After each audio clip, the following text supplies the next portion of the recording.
You are listening to Within Tolerance, a podcast for machinists by a machinist. I'm your host, Dylan Jackson of Proteum Machining, and this week I am very happy to be joined by Ledyard McFadden. Welcome, Ledyard. Hi, thanks for having me. My pleasure. So for anybody who doesn't know who you are, what you do, give us all the details. Yes, I'm Ledyard. I'm the owner of LHM Engineering. So LHM Engineering is a one-man, kind of one-machine, five-axis contract manufacturing shop in the Boston, Massachusetts area. We're doing a lot of work surrounding the kind of medical laboratory equipment, some robotics, and a tiny bit of semiconductor work here. So most of our work is actually probably 70% stainless, and then some specialty plastics, aluminum, and a little bit of kind of the tougher materials as well. Most of our parts are in the size of a Bic lighter in size, up to about a tissue box. We can do some bigger parts, but that seems to be most of the work that comes in for us. And we also do a small amount of contract programming, engineering work, and product development for some of our customers. And then as kind of a side project, earlier this year, we launched our own product under a different brand, which I'm a co-founder with. So LHM Engineering's just me, but this other brand, Tar Equipment, I started with a long-term friend, and we brought a water bottle accessory to market. So the product's called a cap strap, and it screws on. It has a notch to screw through the threads of an Nalgene and then sit underneath the cap. And it gives a secure connection point for rock climbing and things like that, because it's well known that the plastic straps that come with those Nalgenes, a lot of people climb with them, and then they can break off, and the bottles can fall on people's heads from below and stuff like that. So really brought that to market. We were both looking to see what it was like to bring a product to market.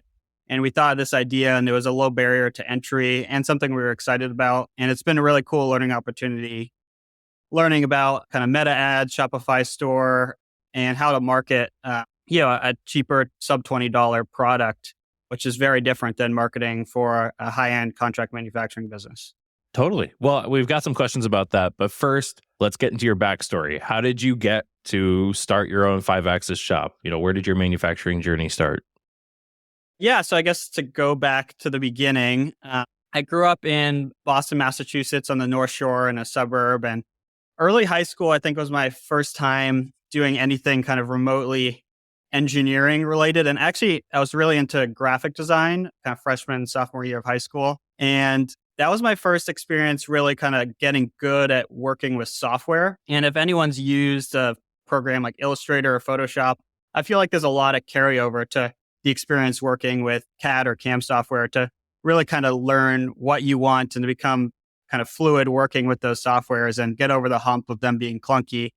I really enjoyed that experience. And I'm glad looking back now with some of these AI tools coming out and things that I'm not a graphic designer, that I didn't go that route. And it'll be really interesting to see how these AI tools start affecting our industry with CAM programming and things like that. But from there, kind of middle of high school, junior year, I got kind of involved in woodworking projects. And that really spurred from kind of finding people online. I watched a lot of, if you've seen like Jimmy DiResta's videos, and got into also older kind of woodworking equipment restoration. I watched a lot of Keith Rucker, who buys kind of a lot of World War II era equipment and then restores it. So I was driving all over the place, buying old like Delta Unisaws and drill presses, bandsaws, all like older World War II era equipment from the 40s, and kind of taking it apart, repainting it. And I probably spent more time messing with the equipment than actually making anything out of wood. But like those ones with kind of like Art Deco cast iron bases. Yeah, exactly. Yeah. Yeah. One of my old neighbors at my shop, he was a driller, but he started doing that in his spare time. And so, yeah, he had like a bandsaw and radial arm saw, a drill press, and like just kept acquiring every possible one with the same Art Deco base and redoing them. It was pretty cool. Yeah, so there's definitely kind of a big community of people restoring that. And there's aftermarket companies selling the wear components and things like that. So there's still in some ways support for these saws that are like 70, 80 years old or whatever. So it's pretty cool. And at that same time, I got involved with FRC. So I'm sure a lot of people listening are familiar with FRC, FIRST Robotics Competition. It's a big high school robotics competition. I think there's many thousands of active teams around the country. And you build it's kind of a car style robot it's about 3 feet by 3 feet and maybe 100 pounds. I can't remember exactly, but So I got involved in that. And each year they have a different competition with a set of rules. So I think something to note about FRC is that the team's resources are very widely. So there are some super well-funded teams that work out of NASA facilities with NASA engineers as their mentors and hundreds of thousands of dollars in budget. And then there are these tiny teams that just have a couple members working with some local money they raised at like a lemonade stand. And we were definitely, I went to a small high school with a very small team, and the team had kind of never really achieved much. We never really made it past the local competitions. They're kind of local, and then I think state, and then the world competition.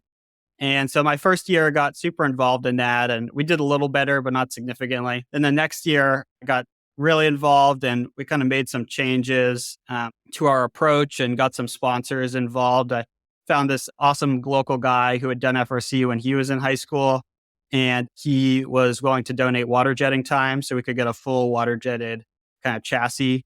And that was my first experience. And also we had a family friend who ran a machine shop and he had a cool DMG linear vertical machine with the older Heidenhain control. And so those were my first experiences working with kind of professional fabricators and machinists and getting some of that experience. And we ended up being really successful, especially for a really tiny team.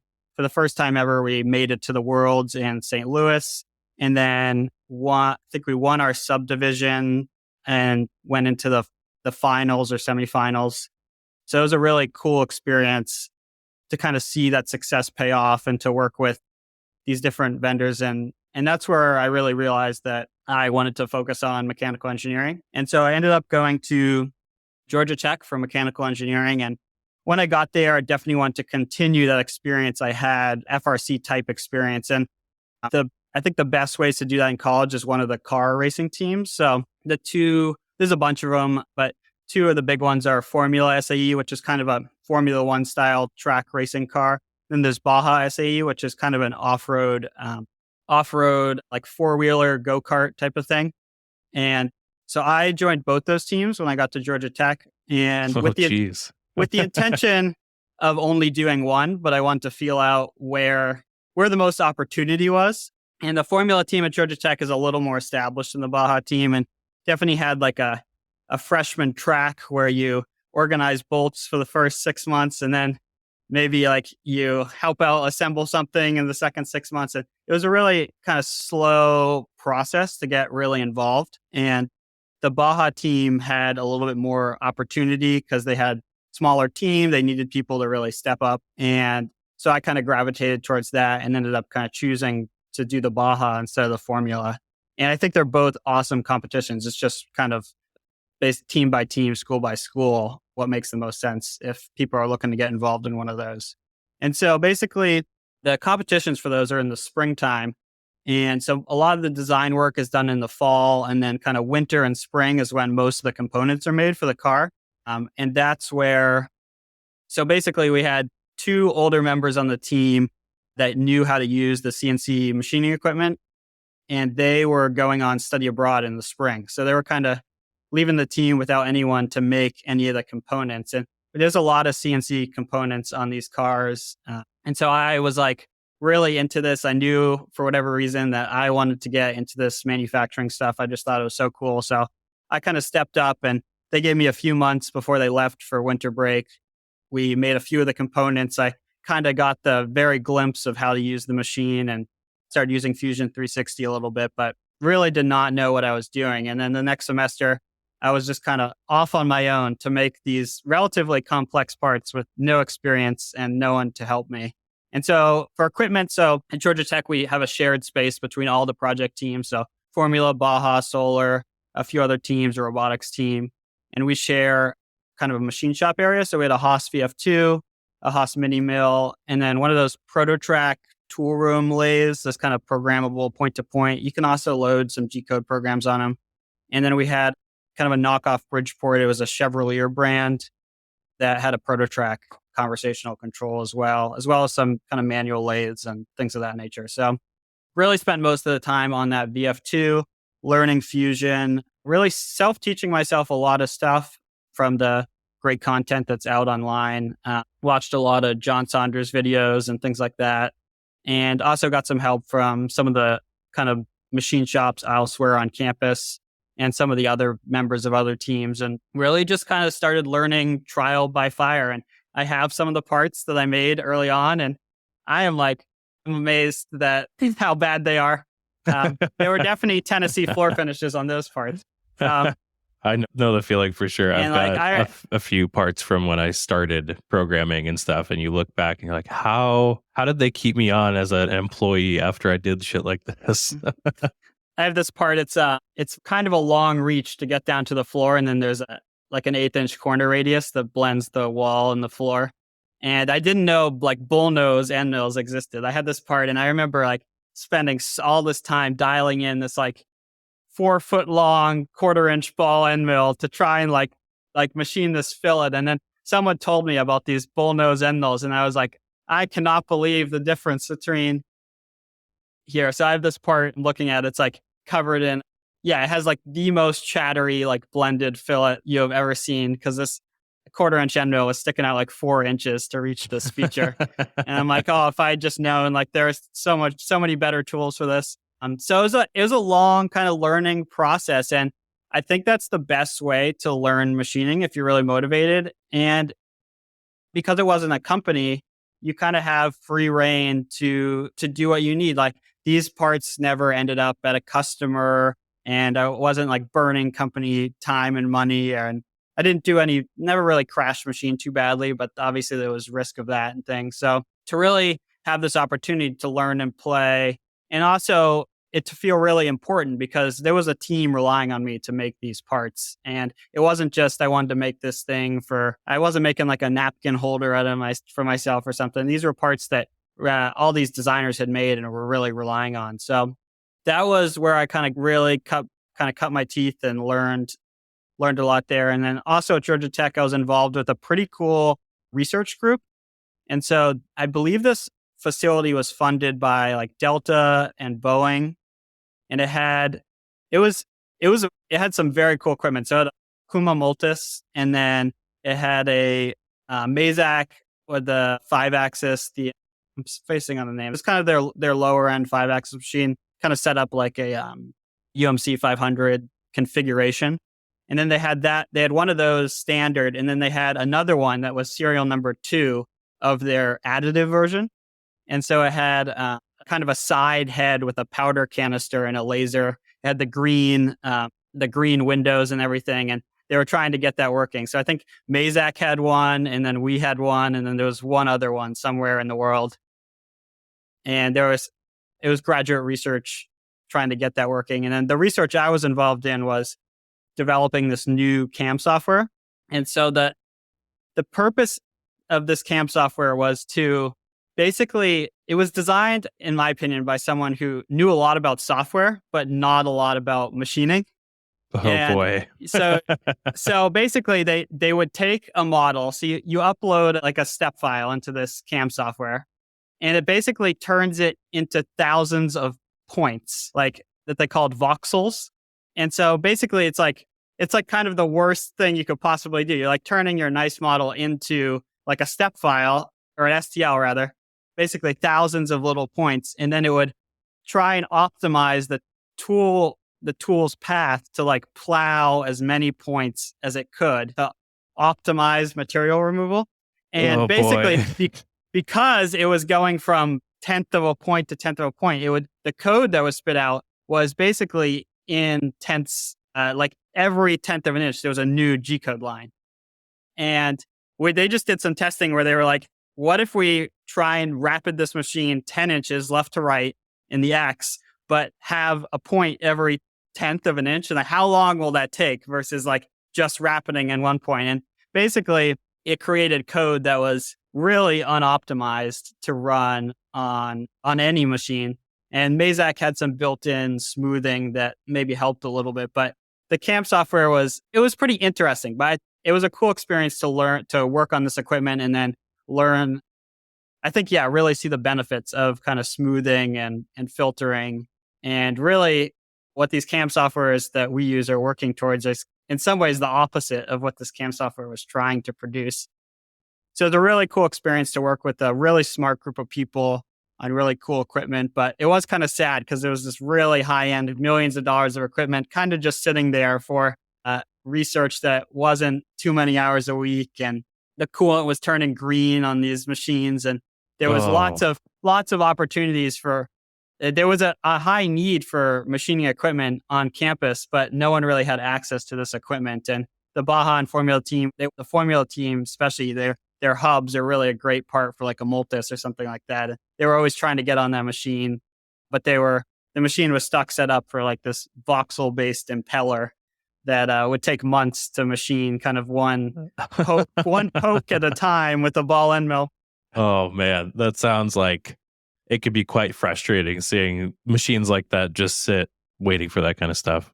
But especially the graduates that were working on that project were super cool people. And I still have some contact with some of them. And that research ended up moving to Oak Ridge National Laboratory. And a lot of those graduates, I was undergrad, kind of paid to work with these graduate students. And a lot of them moved over to Oak Ridge when that research went over there. And now they're doing some pretty cool, the important part of that research, which I wasn't too involved in when I was there, was the additive manufacturing, additive subtractive machines, and that kind of prototype Mazak machine they had. And now I believe their research is on additive subtractive Akuma 5-axes. So there's definitely were some really cool people. It was a really cool opportunity and my first experience working with 5-axis equipment like that.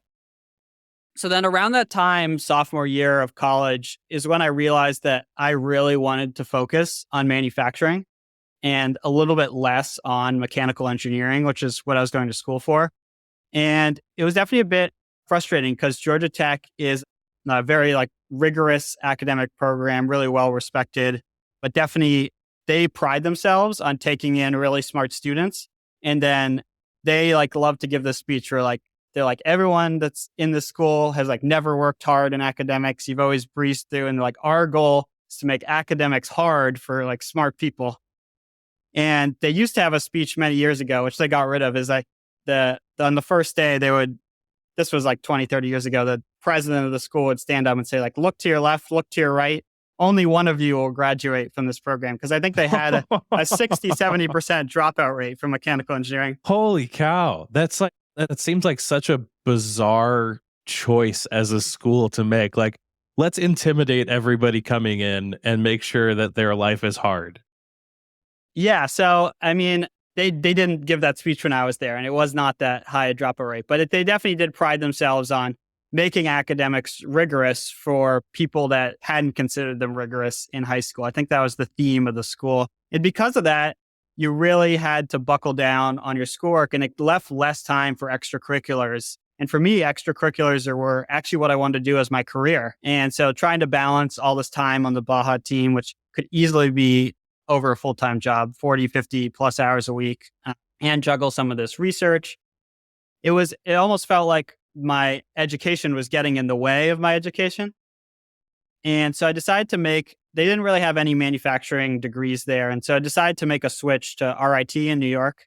And there I switched from ME to MET, which is mechanical engineering technology. And the technology basically means it's a little bit more of a hands-on major, a lot more labs. Like we had a lot of labs, heat treating metals and then testing how brittle they were, like learning about austenization temperature. It was a lot more hands-on work rather than just the theoretical. And it was still a design degree. They've now built up a pretty cool manufacturing degree, but there was not very many people in it when I switched there. So I went for the MET route. And that ended up being a really good change because not only were the classes more applicable to what I do now, but also kind of afforded me the free time to really buckle down and focus on the manufacturing. And lastly, there were a co-op program. So was able to take semesters off and work for different companies. So let's see here. So yeah, when I got there, I decided to continue with the Baja team just because it was kind of a natural progression. And the RIT Baja or the Georgia Tech Baja team was kind of small, medium sized. The RIT Baja team was pretty huge and like more well established. And I think that's like I said, because there was just more time to focus on this type of stuff and less time needed for academics. And it's also a snowy rural campus way up there in New York. And there basically aren't any distractions. Like Baja is the only thing to do. So I know you talked with Ethan Patane earlier this year. He was the on the formula team. So we kind of had parallel roles, but on different teams and different departments. So he was manufacturing for the formula and I was for the Baja. So I think he's also had pretty similar experience there. And Awesome.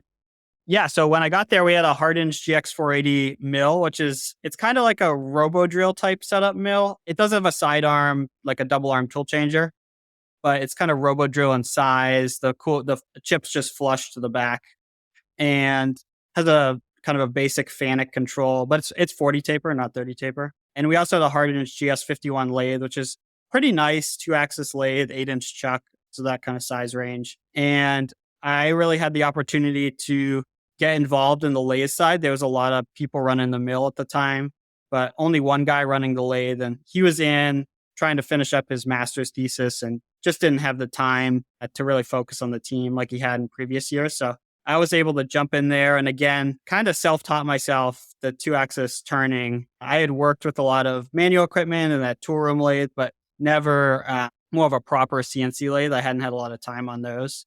And that's when I switched to Mastercam. So the team had a Mastercam sponsorship and decided to make the switch to Mastercam because I thought it was a better choice from a career perspective. A lot of established companies using Mastercam and Fusion's great as well, but kind of just I wanted to scratch the itch of using that software.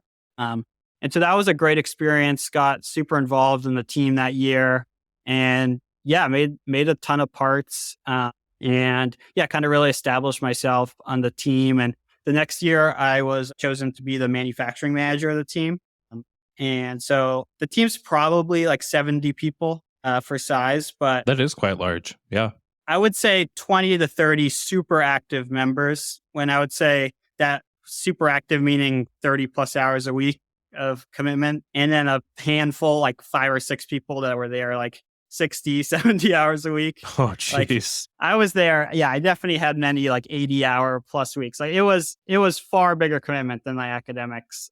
And when I took that leadership role, it was kind of a big deal because there were some big shoes to fill. That the previous guy who had graduated had grown up in an aerospace machine shop that his family ran, and so had a ton of experience, and also worked like 80 hours a week for the team, and just was very experienced machinist. And there was just a lot to do in that role when I took it on. And then I kind of I found out the next year is that the rules were changing for Baja, and we switched to a 4-wheel drive instead of a 2-wheel drive car. That's a big design. That's a big change. That is a huge design change, but also it probably doubles or triples the scope of the CNC kind of requirements for the team. So the manufacturing team kind of went from a outrageous role to like an impossible role with that change. And also everything was going to be delayed because the designers needed more time to get those changes out. So that was kind of definitely I had been in other leadership positions in the past, like in high school and things like that. But I think this was the first kind of leadership position where I felt a lot of stress to perform. And it was such a great kind of learning opportunity. There was a lot of stress that year. The team was pretty stressed about getting these designs out and making the schedule I made a whole schedule for the year of what was actually possible to get made with like the 3 or 4 of us working like outrageous 80-hour weeks. And like, basically there wasn't enough time to actually like make all the parts that needed to be made, and was really kind of going back and forth with designers trying to be like, could you get this out faster? Could you get this out faster? And they needed the time too to integrate with this 4-wheel drive system. So it was my first kind of learning opportunity from a leadership perspective. And I think I executed really well from like getting the parts done, following through on commitment, making schedules, things like that. But what I did not execute well on was kind of working with other people. And it was, I'd learned a lot about kind of stress management and how to keep level head as a leader and the importance of that. And definitely made some leadership mistakes along the way that will have a big impact on my career.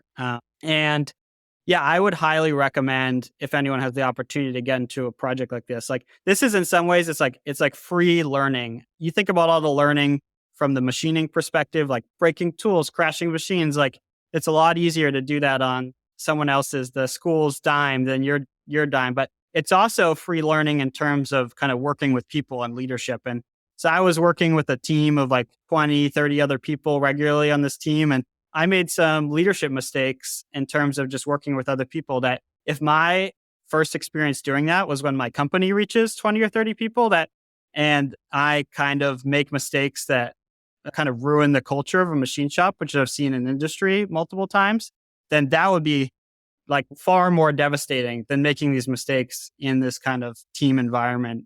So I can't really highly recommend that enough, and kind of had some big takeaways from that that Yeah. were Yeah. I that mean, were really it cool. seems like it's a really safe space for students to make, even big mistakes like that What's and not have a really big repercussions.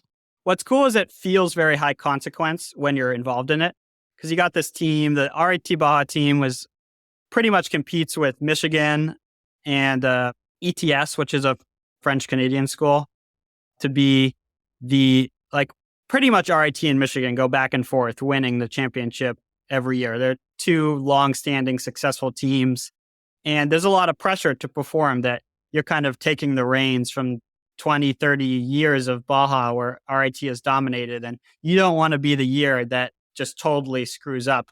And so there's a lot of tradition on the team, a lot of pressure to perform. And yeah, so it feels very high consequence, which I think is an important aspect of kind of practicing and learning leadership and management, because when you get into business, it feels very high consequence too. So that's nice versus I never felt like a school project or something like that felt very high consequence. Like, you're like, this is just fake work someone created for me to do to learn. But this felt very real, and I'm a very competitive person. So really fit with me well. And that's where I got a ton of experience really learning that stuff. So RIT is also a co-op program. So the first company I worked for was semiconductor automation company. So they were a machine shop. I think there were maybe 40 people in size, maybe, if I had to guess, maybe 20 million in sales a year. So kind of a medium sized machine shop. And I worked for them for a summer in college. And yeah, that was a really cool experience. So first of all, and kind of on a scale from like kind of really disorganized and dingy to like absolutely beautiful facilities, this place was really beautiful. They had beautiful epoxy floors. They had a guy cleaning the floors all the time. They had a large, massive clean room for assembly, and did a lot of electrical and mechanical assemblies and things like that as well. So this place was spotless, highly organized. Yeah, really like a showroom, kind of something you might see over in Germany, and maybe not so common here in the US.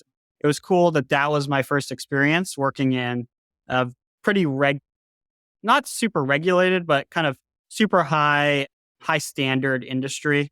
And these parts, because most of these semiconductor automation things, they make like arms that pick up what are they called, like wafers, and move them in and out of ovens and cleaning and things like that. So all this equipment is used in a vacuum, and a tiny scratch here and there can introduce like dust particles into that environment. And then I think these automation systems are part of like $1 billion cell or something. So if you like scratch a little part, and then your tiny little part in this massive $1 billion facility gets contamination, and they have to shut down that facility. So you can imagine what kind of costs are associated with that. So there are like very high standards for surface finish and quality. And there were even like, I remember working on some parts and like, oh, we can't measure these with calipers because the calipers could scratch the part.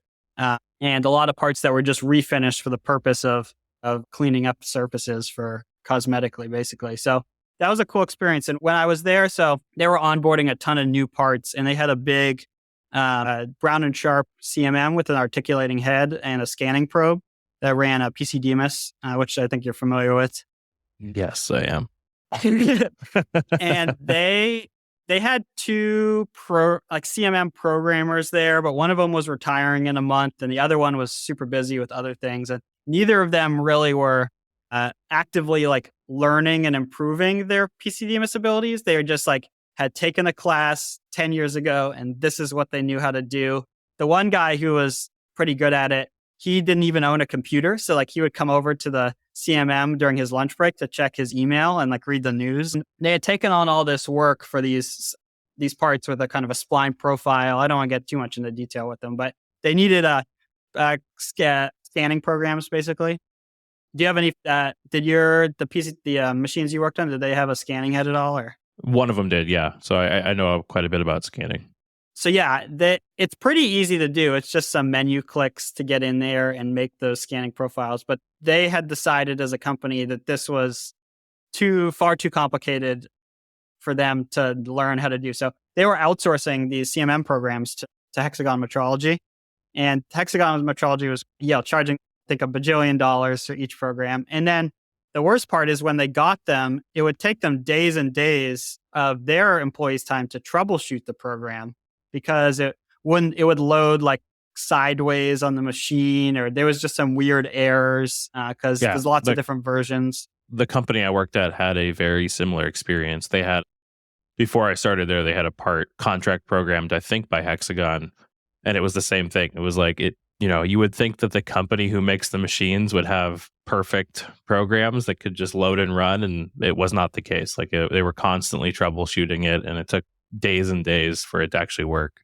Yeah. So this company had a big engineering team that was kind of upstairs in the office doing more engineering type work, and then they had the manufacturing on the floor, big machine shop. And when they hired me, I was really more interested, and they were more interested in me working in the manufacturing side. So I was down on the shop floor. My desk, instead of upstairs, was down on the shop floor, so I could have access to Mastercam because it was like stuck on that computer, the license.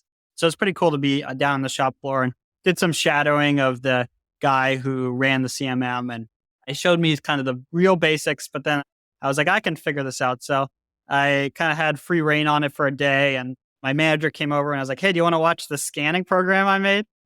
Because I knew that they were struggling with that. And I just looked up on the PCDMS forum, like how to make a scanning program of a closed profile. And someone had written out like excellent step-by-step instructions. I just screenshotted it, printed it out. And he was like, they were pretty blown away. They're like, we can make scanning programs here? Like, because right now they were paying, like thousands of dollars to these programs and then days and days of labor to get them working. And some kid on a college intern salary could make one of these in 20 minutes. And they were like, oh, and this was a huge bottleneck. They had, 20 machines in this shop and one CMM. And the CMM was a massive bottleneck because this new inspection requirements that were kind of being revamped by their new customers. So I was able to find kind of a niche there where I wasn't just doing intern work, that I was like actually super helpful for the company. And that felt really good because I always like to feel like, I think everyone likes to feel like what they're doing is actually important and consequential. No one likes to do things, no one wants to dig a hole to fill it in or whatever like that. Right, so exactly. That was a really cool experience. And then also did a tiny bit of programming for them as well for some kind of simple parts, these like big plates with holes in them and things like that. But really found a niche working on that CMM programming and got really good at that. And again, just self-teaching myself that stuff. And I've kind of gone back there here and there throughout the years to help them out. So that was a really cool first experience. But I think the other thing I learned is like, even though the shop was beautiful and had really good people, really good equipment, I was amazed at kind of how the slow pace of how slow everything is made in kind of out in the real world. And I was like, oh, if this was on the Baja team, I could make that in 20 minutes. Like, why does this take like 2 months to make this part? I was definitely, maybe frustrated and kind of eager to be like, there's got to be a better way than this. And obviously there's always room for improvement, but also there's a lot of other things to account for there with their a lot of the quality stuff and processes that hold things up and scaling, having lots of setup people and one programmer, things like that. So that was a really cool first experience. And I think I'm super lucky to have basically I've worked in 3 different shops before I started my own. And that was the first, and only worked in shops with really high end customers.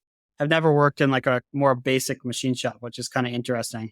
And so I went back to school after that and did another year on the Baja team. And then COVID hit. So I'm pretty young, if you can't tell by that timeline. So I'm 25 years old, started my company at, I think, 23. So yeah, started right after college. So we can talk about that in a minute. But yeah, so after COVID hit, it was during March break. We were on spring break. And then spring break got extended a little bit. And then we never ended up going back. And everyone just finished their courses online for a month or two till the school year ended. And as my courses were getting wrapped up, I started looking for another job and was just looking around. I think I found this job on Indeed. And it was a small turbo machinery machine shop in the New Hampshire area. And so it was a bit of a commute. It was an hour and a half each way. And so, but I was like, this is so cool. I got to go up there. I sent in my resume, got an interview. So I drove up there and talked with the owner. So this was a smaller company. I think it had maybe 10 employees.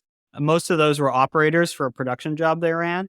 And they had only had one programmer, engineer, and he had kind of walked out on them. Not walked out, he had given us 2 weeks notice and things. But when you're the only one that can even open Mastercam or SolidWorks in the whole company, like 2 weeks notice is not a lot of notice to basically the company was just like, had to just halt everything because he was the only one that knew what was going on. And the owner was a very experienced kind of setup person, but he was not a programmer. So he wasn't able, he started it from a kind of interesting perspective. So he knew what the machine should do and he had a lot of good insight, but was not able to actually make them do those things. Like, so he would have a lot of critiques of programs and things, but he did not know how to use the software. But it was, ended up taking that job. And that was a really, I think, the most influential experience I've had that really kind of solidified I should start my own shop. So basically when I showed up there, I was the only one. I was basically the lead programmer, lead engineer for this company while I was still in college because they had no one else that could really do anything. They had some office people, sales people, things like that, setup people, but no one that could open Mastercam, no one that could use SolidWorks. I was interacting with customers, basically had taken over this experienced engineer's role when I was 21 years old or something like that. So that was a really cool experience. So I think we should talk about the turbo machinery industry a little bit. It's pretty interesting. So we mostly worked on kind of your standard looking kind of impellers. And so those impellers are generally they're turned from either just a lot of them are forgings just for the material properties. So we'd get in big aluminum or a lot of 17.4, 15.5 forgings and then turn them. And a lot of these parts were pretty big. The biggest part I worked on was a 700-pound piece of aluminum. Whoa. It was, I believe, 22, 24 inches in diameter. There's a picture of it on my Instagram and maybe 20 plus inches long. So I loaded that in with a forklift. They had all older Mori lathes, kind of pre-merger, and those things were awesome. So the two lathes, they had some production lathes on another unit, but the two lathes I spent my time on were an SL35, which I believe was late 1990s, and then the SL6, which is a big green machine, and it is from the 80s, maybe late 70s. It is old. We loaded them with RS-232, but they also had, like, you could read tapes on the side of them. There was like a cassette on the side. So that's how old these things were. And it would take like a few minutes to load like lines of text through the RS-232. But boy, were these machines well built. Like that machine, if I were in the market for a 2-axis lathe like that, especially a big one, if I could buy that machine new, like I would buy that over anything else that they sell right now. Like it is so well built. And the tolerances those things could hold when they were 40 years old was unbelievable. And they're slow, but the work we're doing is borderline should be on a VTL. It was pretty big. And so it doesn't matter that they're slow because the forgings we were putting in there are often $20,000, $30,000. And like more than that is like an 8-month lead time. So if you scrap that forging, like you'll be like, oh, I'll go to your customer, be like, oh yeah, we'll try again in 8 months. Like, right. Yeah. So there was definitely there was no rush to optimize tool changes or anything like that. Like every tool path would like go back to the home position and then you would check it and things like that. So that was a really cool experience. And I felt that the work I'd done on the Baja team with turning really carried over well and was able to really create really efficient, high quality lathe programs for them. They had which I really appreciated, they had a night shift machinist who had a day job and then came over at night. And he was older guy, like past retirement age, but always talking about retirement, but couldn't retire. He worked incredibly slowly, like be like, oh, I got to go over that drawer over there. It's going to take me 10 minutes to walk over there. And then I should chat about getting some coffee for a bit. But he was so careful and so experienced that you really, at first I was like, oh, don't we want someone like young and energetic that can get in here and just like hammer this out, hammer that out. And over time I was realized like, no, like this is a really awesome person to work with because you could give him code you could like sabotage the code to crash and like he wouldn't crash the machine. Like you would give him a lathe program, like thousands of lines. He would sit there, read every line, very meticulous. And he also knew like a lot of good strategies. And we kind of gained a great relationship and were kind of able to work together to create these processes for these parts, and really appreciated working with someone like that and learned a ton from him. And he still calls me now and again. He goes, I can't pay you, but I have this problem. Do you think you could alter this for me? And I'm like, sure. And I shoot him an email with a little code edited or whatever. He goes, I'm just really in a bind. So it's was really appreciated working with someone like that. And then on the milling side, so this was my first introduction to Heidenhain. So they had an older Micron machine. I think it was either 2004 or 2007 machine. And it was a UPC 600 Vario. So it's a B-axis machine. And this was kind of their Micron. And it also had a huge tool changer. So it had a Siemens tool changer tacked on the back of it with 120 tools, I believe. And then it had a side access pallet changer with, I believe, 7 pallets. And the tool changer was poorly integrated and the pallet changer was very old. It had a lot of problems. And this machine was just plagued with problems. And we had some aftermarket support. This guy who used to work for GF would come in and work on it because GF didn't really offer a lot of support for this machine. And honestly, it was not the most impressive machine. I mean, we saw 3+ thou of thermal growth in the spindle. Whoa, that's a lot. It was really slow. So 23-second tool changes. You would press the tool change cycle and then you would I just couldn't watch it. It was too frustrating. Like I would press tool change and then I would have to go do something else. So I tool change. I just could not stand there. And then it had the pallet changes were, I think, definitely over a minute, maybe closing in on 2-minute pallet changes. So this thing was slow and it just had aired out all the time, had constant plaguing problems with the tool changer and the pallet changer as well. But it ran and I don't think they paid very much for it. And it was, when it could make parts, it was pretty impressive. Like once you really got that thing dialed in and learned how to use it, it was really cool. And it was my first experience with a true kind of the German 5-axis experience.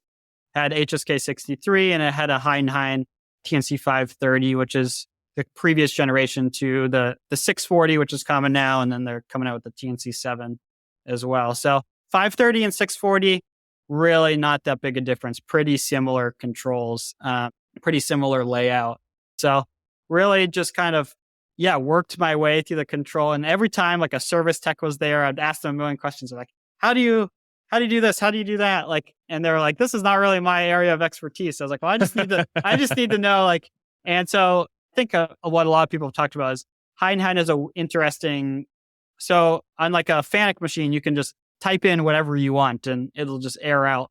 And a Heidenhain, it uses cycles and you can't just type out the cycle. So if you want cycle 100, you can't it's not so easy to type out cycle 100. You have to know where cycle 100 is in this menu. And so sometimes you would know, oh, I want this cycle, but there was so many menus to get to the cycle that you're like, I just want the cycle. I cannot find where it is though. and you know what it's called, you know what the icon is, but you just can't find it in all the soft keys. And so that was like a learning experience. Eventually I made a document just of all the cycles so I could copy and paste them and then things like There that. you go. And it was an interesting experience. It was also, that company ran Mastercam, but then posted out a Complete TruePath. My first experience working with TruePath and working with this was pre-merger. So I was kind of emailing back and forth with those guys over in Canada, like Ivan, getting some issues worked out, getting the post the way I needed it. And then we also had a specialty software that, have you heard of a Concept Center EC? I haven't, no. So they were actually at the Hermley event. They are kind of a multifaceted company. So I think they're a design company, they're a machine shop, and then they're also a software company. And they are basically like a full package in the turbo machinery space. So they sell design software for turbo machinery, and they sell kind of design services and manufacturing services. And then they also sell their own CAM software. And this software is the best of the best for machining impellers. It's very expensive. Like if you want to make like a circle in the software, like it can't do that. It can't drill a hole. It can't. I eventually added something called ISO mill. I think it can now drill like a single hole or something. But this is very specialized software, and the software is very expensive. I think over $100,000 for this. So were you package. using Complete then to take stuff from Mastercam and stuff from their software and kind of merge it together into one posted code? That's correct. Yeah. So we didn't have a hide-and-hide post for either their software or Mastercam. Both softwares independently went through Complete.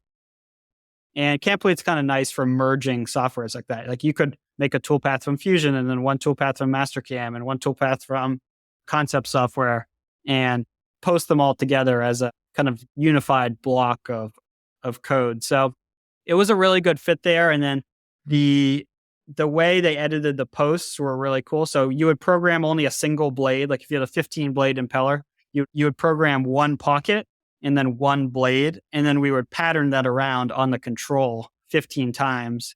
And that way we had built-in kind of post-processor that had that all built up. So you'd walk up to the control and you just type at the top of the program, how many blades does this have? 10 or whatever. And then the main would auto-generate exactly where to, how many times to go around. And we also had all these other configurable macros. Like, do we want to check if the tool's broken every blade? Do we want to check it every 2 blades? Do we want to move on to the next blade if it's broken? Or do we want to stop? And all kinds of things like that. So it was really cool to see this infrastructure they had built out for turbo machinery, and was very involved with the lathe programming, and then did a tiny bit of impeller kind of blade programming, not a ton, but a lot of kind of more standard 5-axis mill programming I did for them out of Mastercam. And so at that... Was that GF the only 5-axis they had? Oh, so yeah, the other 5-axis they had was a Hermley C400. And that was my first experience. That was a good question. Okay. Now I'm seeing the connection now, because I'm at this point, I'm still like, so why did you buy a Hermla, for your company? But okay, starting to see the connection. So technically, they had 2 other 5-axes, which are 2 identical machines, and they were Boston Digitals. You've probably never heard of that company. No, they're not in business anymore, but I would assume they were based out of Boston. I think they were at some point for a brief time, like the creme de la creme of 5-axes for at least for turbo machinery for a brief time. And they were configured so it looked like a 3-axis machine, and then it had the head tilted left, the kind of left to right. I can't even remember what axis that would be. That'd be B, right? Yeah, it's a B axis. And then they had a 4th-axis trunnion, which was upwards in Z, like a C axis more or less on the table. So when I was there, they were configured, pointing up. But when they used to do impeller work, I believe they had put them on their side. So you could mount it like a 4th-axis, or you could mount it flat on the table. Interesting. Very interesting. And they were HSK 40 machines, but the spindles were having lots of problems. So there were HSK 40 machines that you could only run at like 7,000 RPM. So, they ran a composites job for the aerospace industry, and basically this composites just destroyed these machines one, they had this specialty coolant in it that ate away every gasket, every piece of paint. The coolant was a big problem, but it was the only coolant approved by this composites manufacturer. And then also, yeah, it just makes sludge basically, these parts and these production runs of parts. So they had run that for many years, and the job was quite profitable for them, but basically had destroyed these already old machines in the process. So Um, what made you leave this company? Because it sounded like, you had all the things that make a job very nice, like autonomy and mastery and all of that. So you said you worked in 3 shops. This was 2 of 3. What made you leave this one and go to another one? so I worked there for a bit. I extended a few semesters and worked there for better part of a year before going back to finish my college education. And it was a tough call, but ultimately I want to be closer to Boston. And while this commute kind of worked from the North Shore where my parents lived, it was going to be even more outrageous to live in Boston and try and get there. Like already an hour and a half each way, 3 hours round trip commute. And I was working often 70 plus hours a week for them Oh my was, goodness. was it was all encompassing and it was going to be impractical. And then also living in Massachusetts and working in New Hampshire is kind of like maybe the opposite way to what you'd want to do financially because you can get paid more in Mass and then the living expenses are cheaper in New Hampshire. So you'd kind of almost want the opposite. And there were just more opportunities closer to Boston.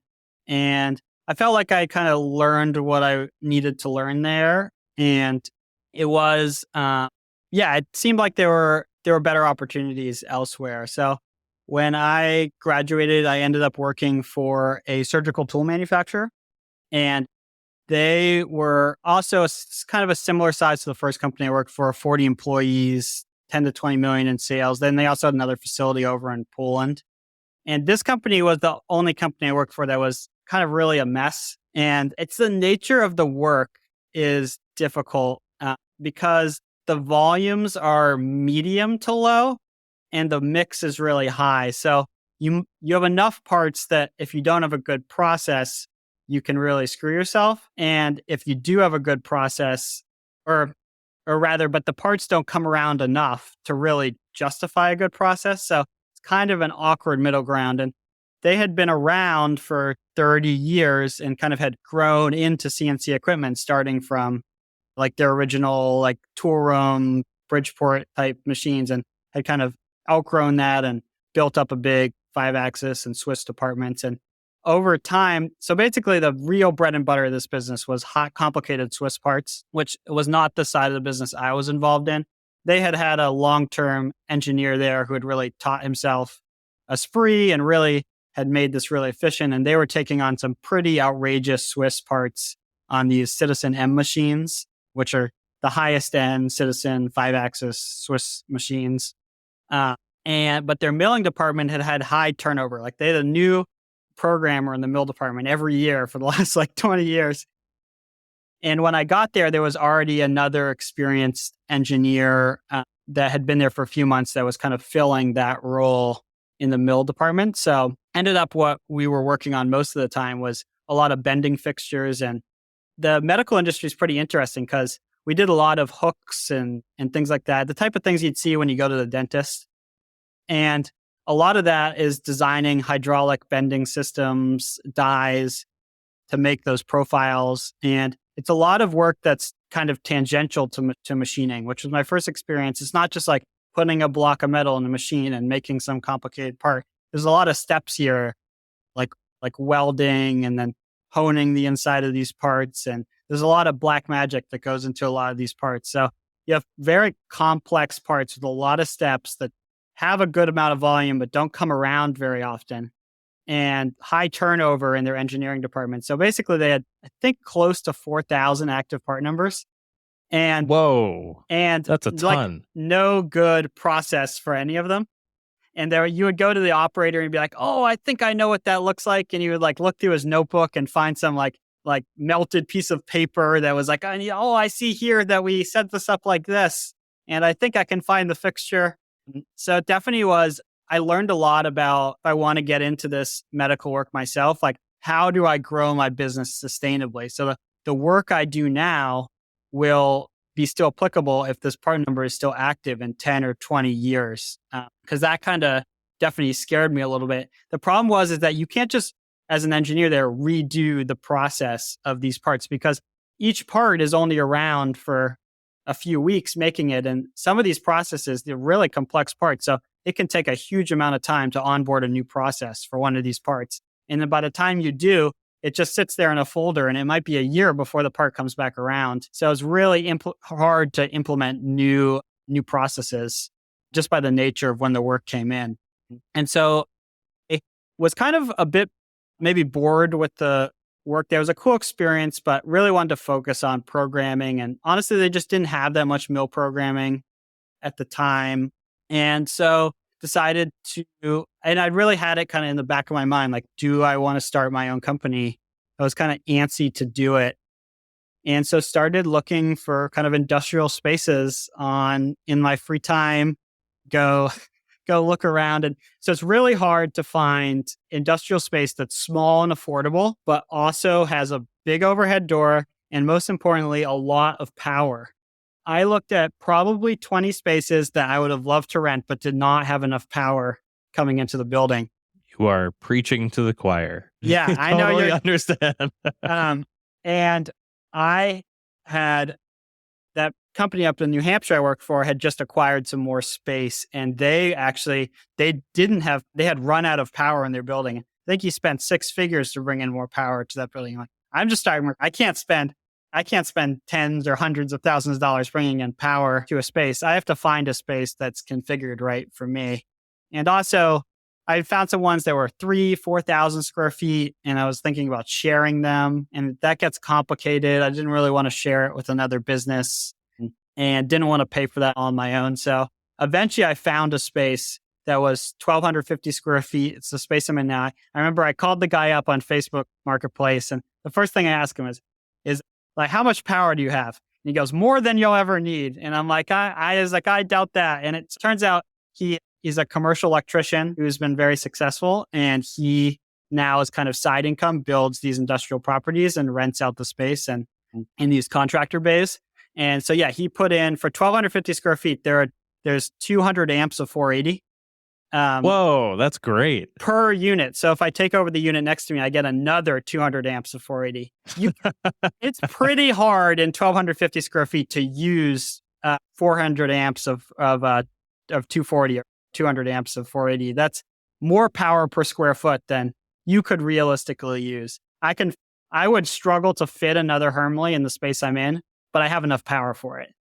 So basically, so it's the perfect space. And at the same time of that, I had also thrown an application into another job just to think about kind of switching. So this was a really cool aerospace manufacturer that had been well established and really cool opportunity. And I ended up getting that job, and they sent over the offer and they sent over all this paperwork, like no moonlighting clause, non-compete for multiple years. And it was all fair. They didn't want I'm sure they had some bad experiences with people doing stuff like that in the past. And so they sent that all over. And it was also going to be a bigger time commitment. The company, the surgical tool manufacturer, was the only job I've ever had that was like a 9 to 5, 40 hours a week. And I was out of there. All the other jobs I had, I'd always tried to like really push to be there, especially the company in New Hampshire. They are 70 hours a week. Like, it was my life working. And this job was the only job I've had that was like, it's 4:00, time to walk out the door. Like, just like drop what you're doing. It was just the culture of the company. And so this other job I was thinking about taking was big time commitment and really great opportunity. And I basically had to decide, do I want to put this dream of starting my company on hold for a few years, gain some more experience at this cool company? Or do I want to turn down that offer and start my own company? And thought about it for a few days and decided to start my own thing. I feel like now's the time to do it while you're young. So I was 23 years old. I'm not married. I don't have kids. I don't have a mortgage. I don't have all this baggage that I'm going to acquire later in life. And I had met a lot of people along my manufacturing journey that had the skills for sure, had the customer connections, had everything they needed to start their own shop, and had the dream of starting their own shop, but they never were able to do it because they waited too long. And then it was too much financial risk because they had responsibility to other people. And at Right. 23 Yeah. years old, I don't have responsibility to anyone else. And also, I can live super cheap. I live with some friends in a house, and I can recover from this. If this were to work out, then I can always just hop on tomorrow and get a nice high paying engineering job. Like everyone's looking for a programmer with mechanical engineering degree. So Right. it's, Well, so this might be a great time to ask Ethan's first question, which is talk about the process of buying your machine right out of school. How was there not drug money involved? So how did you get a loan with zero, business credit or anything like that and get a Hermla C250 as your first machine? So this was kind of my business plan. One, I had saved up a lot of money. I had worked very hard throughout college to save a lot of money because I knew that my dream was to start my own company. And also, I was fortunate enough that I didn't have student loans and things like that, which would definitely delay the process for me. So I was fortunate there. But so that was part of it. And then also, I wrote up a business plan to present to the leasing company, and I worked. Can get into why I chose Hermla in a bit, but Hermla has a leasing company in that they work with often, and that leasing company understands the value of these machines and that they can recoup this asset and sell it for a good amount of money, that they hold their value well. So they are a little maybe more risk or less risk adverse there.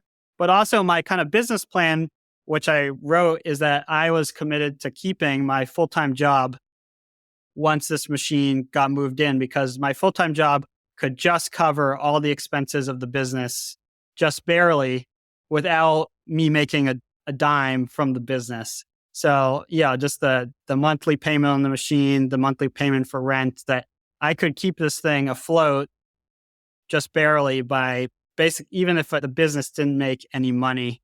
And then I also had some good potential work lined up from customers and previous employers and things like that were helping enable this. So that is what especially as your first machine, would not recommend buying something that you're relying on work coming in to pay for. That sounds very stressful. And this was certainly a stressful purchase, a huge purchase, $300,000 plus all the other stuff you need for a business like this. But I knew I could just cover the payments with my job, and the medical industry is very stable. And I knew they hadn't seen no decrease in work in 2008, this company. And so I wasn't too worried about ever losing this job. I felt I could really kind of rely on it as long as I needed to. So decided that was kind of the thought process there. And then so I knew I wanted to start a machine shop, but I didn't know what that would look like exactly. And so I had looked at sharing a smaller space and buying a more reasonable first machine, like a used 3-axis or even a new like 3 or 4-axis.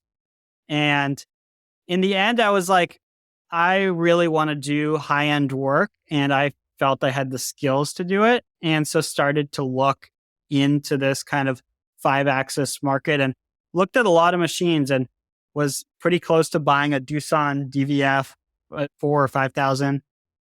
And I looked at the Akuma machine, and ultimately those machines are not that much cheaper, but I think you get a lot less bang for your buck. So in terms of the Doosan, I think there's definitely, I talked to a lot of owners of those machines, and not very many of them are particularly happy with the machine.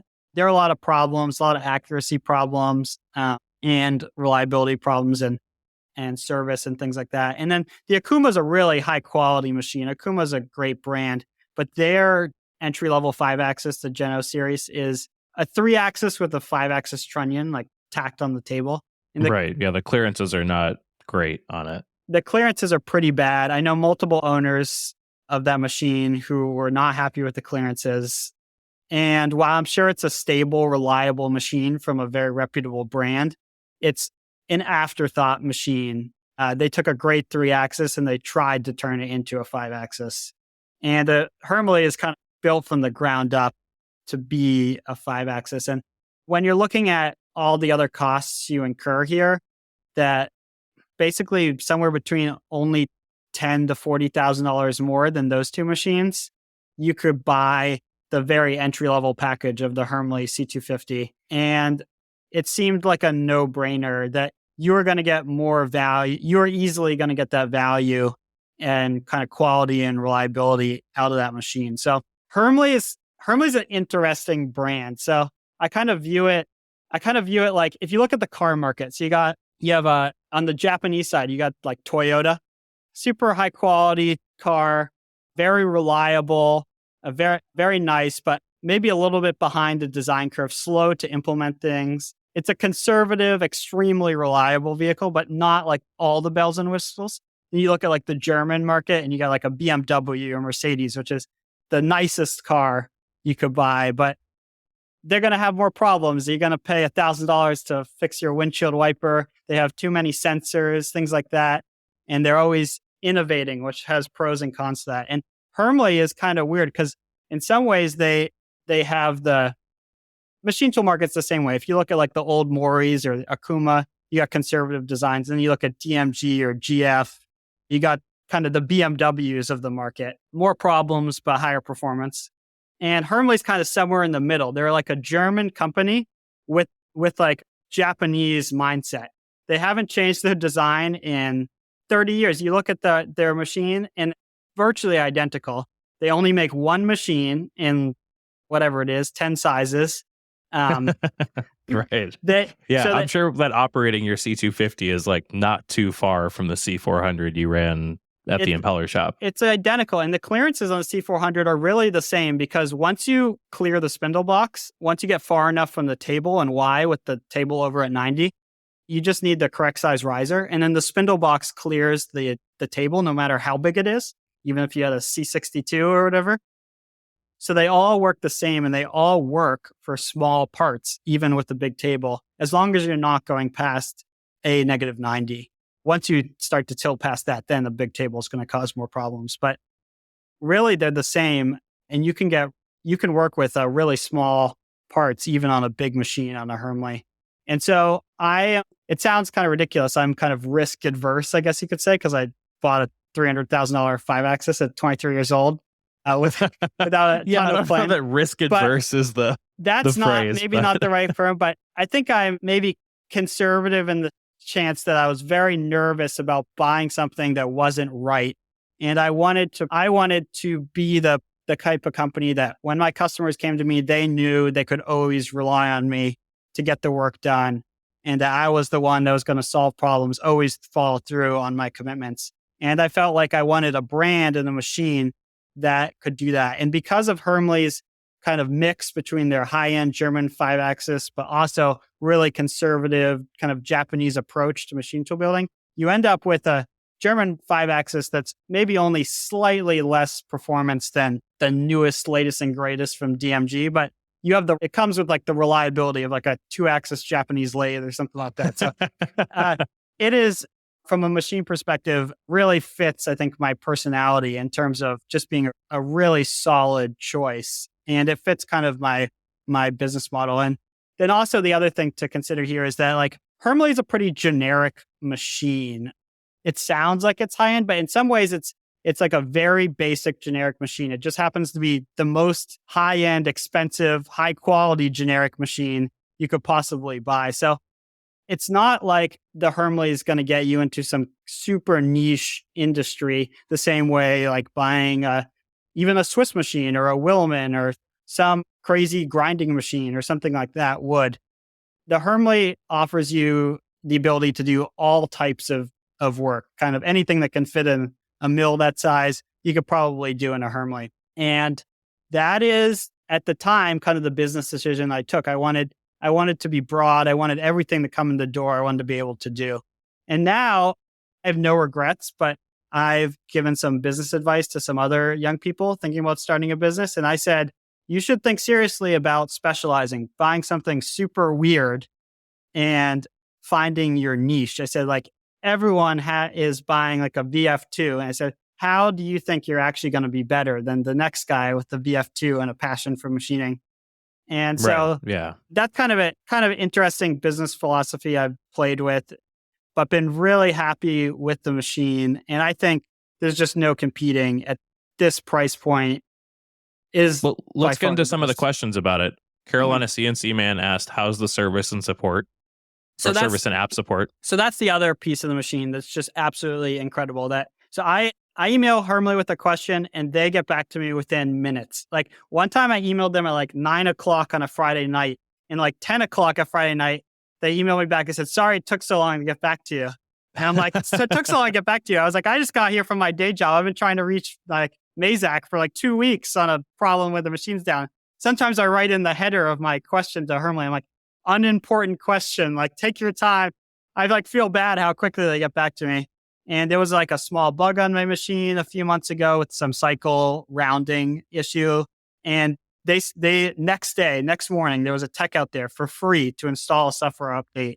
And they treat me. So I'm basically like as small a Hermly customer as you can be. I'm a one-man shop with one machine who bought their very entry-level package to their cheapest, smallest machine.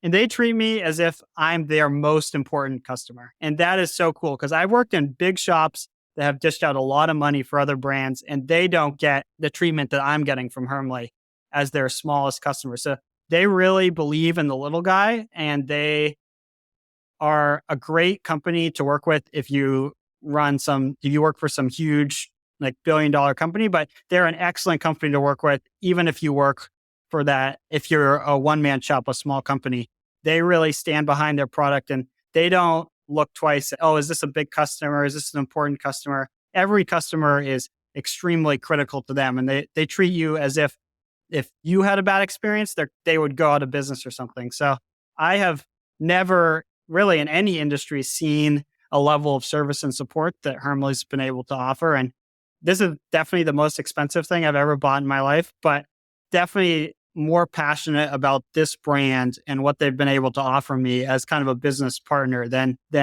anything else I've ever purchased. It's just been a flawless experience and could not recommend them enough. And along with just excellent communication, their support team they have a group of people here in Wisconsin that are just so intelligent. They really know their machines well because they only have effectively one machine. It's not to like, oh, let me look up what that machine even looks like when you call them up.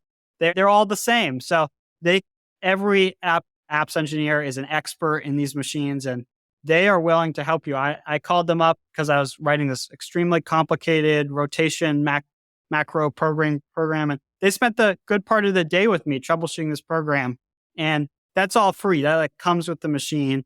They want to make sure their customers are happy and successful. And especially as a one man, one machine brand, like if my machine goes down, then that reflects back on my reputation. And so to have a company like this that's willing to get out there the next day if there's a problem, to get on the phone with me and troubleshoot something, it helps me protect my reputation and build my brand. So I could not imagine going with a different machine. And they've done so much for me. I could not recommend them enough. That's awesome. Well, we've heard the great things. Both Chief Bub and Moonlight Precision wanted to know. Alex specifically asked, what are 3 things you don't like about the C250? And do you have any plans to add automation? Okay, so those kind of questions go together. So the C250 we talked about as a standalone base machine, 300,000. It's pretty price competitive for the market it's in. When you tack on automation to a Hermly quickly becomes a lot more expensive than a lot of the other brands. So I bought the base machine and they were very upfront with this when I bought it, is that I saved some money by not configuring it for automation. I don't have what they call a systems table. I don't have air to the table. I don't have a lot of the sheet metal prep needed for automation. And I want to be clear that like that was a decision I made to save money to get into this business. I didn't need to be spending an extra $50,000+ on prep for that stuff when I was just getting started. But now it's just definitely coming back to bite me. Basically, it's going to be pretty cost prohibitive to retrofit this machine for automation. At a certain point, probably would be better off waiting until I need a second machine or just buying the same machine prep for automation and like selling this one or something. Like the amount of work that needs to be done to this machine to accept automation is probably not worth it. And so that's definitely one of the potential maybe one of the downsides of the Hermle brand is that you are buying into an expensive package, a package that works extremely well, but it's slower to scale. Like I probably closing in on 6 figures of accessories for this thing and tool holders and laying fixtures. And because I bought the nicest machine, I want the nicest tools, I want the nicest holders, I want the nicest fixtures, and it adds up. And yeah, if you had taken all the money I spent, you probably could fill a whole shop with Hosses just on what I spent on this one machine. So that's a trade-off you have to make. And I have lots of parts that require a machine of this caliber, but I also the other day made a plus or minus 5 thou cube with a hole in it on the Hermle. And that would be nice to have a simpler machine for. But kind of finishing the tooling up process of this machine, I'm working on standardized tools and things. I placed a PO a couple of days ago for $20,000 worth of more RegoFix holders. Like I really want to do it right, and that's expensive. So that's one of the downsides of the machine. Also, it's 30 tools right now, and you can buy an extended tool changer, but that's expensive as well. So 30 tools seems to work for most of my parts. I've had some parts that have gone over 30 tools, and there's ways of handling that, either hand loading them or loading the first half and then the second half. But I would love more tools, but that's not really a brand specific thing. It's more just, it's always nice to have more tools. And then the last thing is very nitpicky, and this is a Heidenhain problem I had. I was telling the Heidenhain guys at the Hermle event. So first of all, what's really cool about these Heidenhain controls is you have on control simulation. I don't know how much you've messed with that, Dylan. Not at all. I am completely green when it comes to Heidenhain. So basically, the tool table is a lot more filled out than what you might have on a Fanuc or a Brother machine. And a Fanuc, you're going to put the length in. Maybe you're going to put a radius comp in, but that's it. Like there's no information about the tool. And here, it's kind of like filling out a whole form about the tool. I give it the tool name. I actually call tools by their name, which I'd highly recommend if you have a Heidenhain. There's a lot of advantages to that. But also, you fill out the type of tool, the radius of the tool, the measurement parameters of the tool, all these things. So you have a well-defined tool. And then you can actually you can make a block for your stock in the simulation. And you can actually watch that stock be machined away. And it'll air out if there are any potential errors that you're going to hit. And you also get a quick glance as if something's really wrong here. Like there's this one tool path out in space that doesn't make sense. And so every program I've ever loaded on this machine, I quickly run it through the simulation. And the newer machines actually show the trunnion and the spindle and everything. My machine is just Kyle was showing me the DCM at the Hermle event. It was pretty cool. What should be very cool. My machine doesn't have that. It's just a block. And then so if I put a 1/4-inch tool in a holder, then maybe the whole assembly is 5 or 6 inches long. So it shows a 1/4-inch, like it looks like a pencil because it's 6 inches long, like 1/4-inch tool is what I'm seeing on my screen. So you can't see crashes per se, like you will on the TNC7 or the upgraded 640, but you can see a lot of potential problems that could occur. And for proofing out macros, it's incredible for stuff like that because it'll simulate all the macros correctly. It'll simulate engravings, things like that. And so, yeah, to place an engraving that you've hand coded onto a part, I do my best to figure out where it's supposed to go, how it's supposed to be rotated. And then I will just play the simulation. I'll be like, oh no, maybe I'll make it a little smaller. Maybe I'll move it to the left a little bit. And that's something that would be like a nightmare to proof out on a Fanuc controller. At least you'd have to be a lot more careful. So that's, I guess, a positive. But the downside is when you have circular stock, this is very nitpicky, that it's called a block form, the actual block of stock you create. And it'll let you do rectangles off center, but it won't let you do cylinders off center. And I was like, why can I not shift this cylinder so it's like 1 inch off center? Because my center of my work coordinate system is not always on center with this cylinder. So I was talking with the Heidenhain and the Hermle guys. I was like, could you just add this? Seems like such an easy feature to add. Because if I have an off center cylinder, I simulate it as a rectangle instead so I can get it to where it needs to be. So that's super nitpicky Heidenhain feature. I don't know if that's 3, but those are kind of the main things. I'll take it. Moonlight Precision also asked, what is your favorite thing about the Heidenhain control? So the favorite thing, and this is a mix of Heidenhain and the Hermle overlay interface. So Hermle tacks on some of their own features that aren't standard on Heidenhain. And this is where you set up tools. So when I set up a tool, I name the tool and name. So I have a naming conventions. I'm working on standardized tools. So all the standardized tools are named STA, standard tool assembly, underscore, and then it might be the material. So like N for, or FR for ferrous, or NR for or NF for non-ferrous, and then half inch, and then a bunch of other things. And then I call up all the tools in the program by name. So rather than tool call 57, I'll do a tool call standard tool assembly, half inch rougher. And that one makes sure that the tool you're pulling up is always kind of correct, but also it allows you to do sister tools very easily, redundant tools. If that one wears out, it just immediately finds the same name in the list, the next one down. So you don't have to even link them. If it had the same name, it goes to the one with the higher number, and then it goes to the one with the lower number when it breaks or runs out of tool life. And also allows you to build out basically an endless list of tools. So I'm building out a few hundred standard tool list assembly. And being able to have that all organized within Heidenhain is super nice. And the other nice thing is that when you put tools in this machine, it knows the tool is new and it automatically measures them. So I just plop 30 tools for a job into this machine. And every time it pulls up a new tool, I could press go and go home and it would run. Every time it brings up a new tool, it automatically measures it because I have a checkbox checked in my tool table. And if it knows which tools are new and which tools are not new. And so there is no more calling up each tool and offsetting it. That's all automated. And then another checkbox is just tool breakage. So check the tool if the tool's broken before you put it away, and stop if it is broken.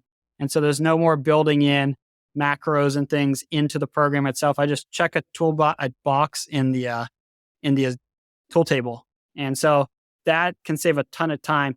It is labor. It's a ton of data entry to get these tool tables to work the way you want. And so it's a pro and a con. You can waste a lot of time messing with a Heidenhain tool table. That's just not steps you would need on a more FANUC-esque control. But you can also save a ton of time if you have your ducks in a row and you really build it out the way you need to. That's super cool. Let's see. So you mentioned tool assemblies. Tux Garage asked, how do you pick your tooling for jobs? Do you get a general style tool holder or type, or do you buy holders as the job requires?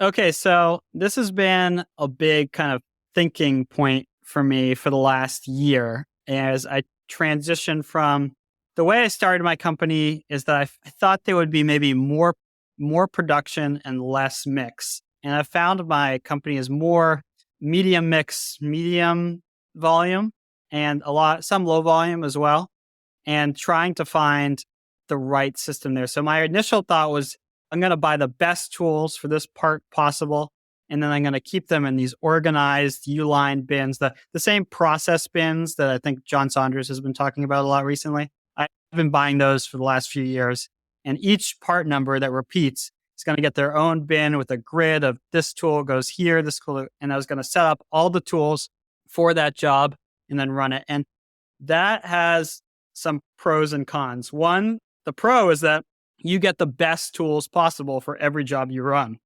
The con is that you acquire a lot of tools that just sit in a drawer for years. That if I buy a half-inch roughing end mill, that thing could last years, especially it could last decades if the part only comes up every few months or whatever. So then I have acquired 100 of them for 100 different jobs.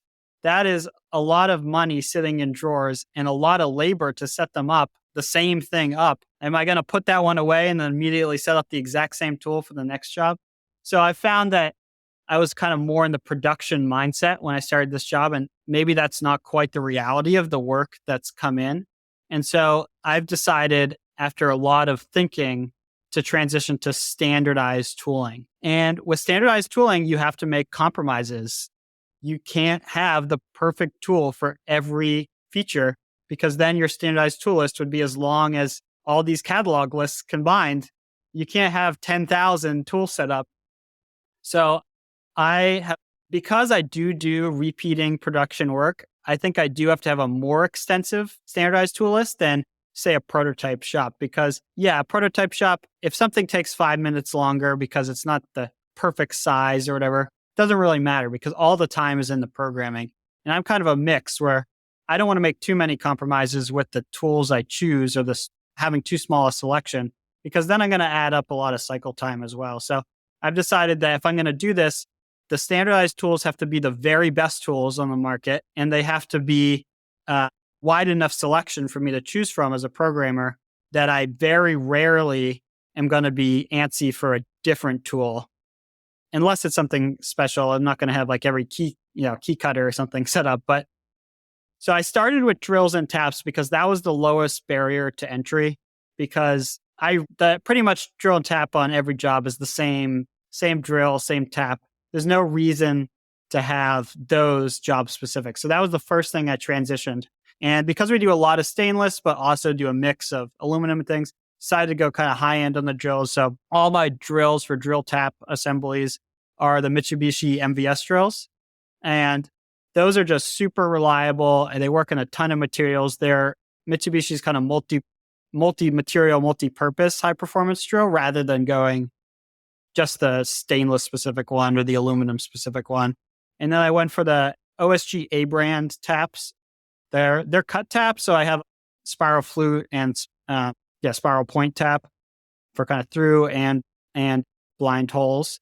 And the reason I went that way is some of my customers that can't do form taps on a lot of parts for kind of foreign object debris. You can kind of smush debris into that with a form tap. And also there's chances that parts of the tap can break off and sometimes they don't look as clean. So I don't do form taps except for the very smallest sizes. I just can't get consistent results out of like an M2 tap, which I seem to do a lot of holes of.